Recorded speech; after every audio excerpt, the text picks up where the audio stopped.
Сегодня очередная трагическая дата нашей истории в памяти нашего народа. Сегодня 50-я годовщина гибели, героической гибели легендарной личности Аса.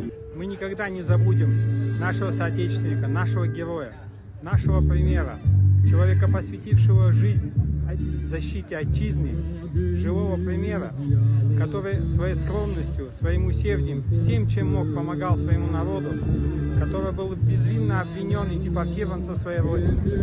До последнего дня своей жизни всячески поддерживал поиски путей решения мирного возвращения народа на свою родину. Ахмед Хан Султан, дважды герой, вечная память всем героям и нашему герою.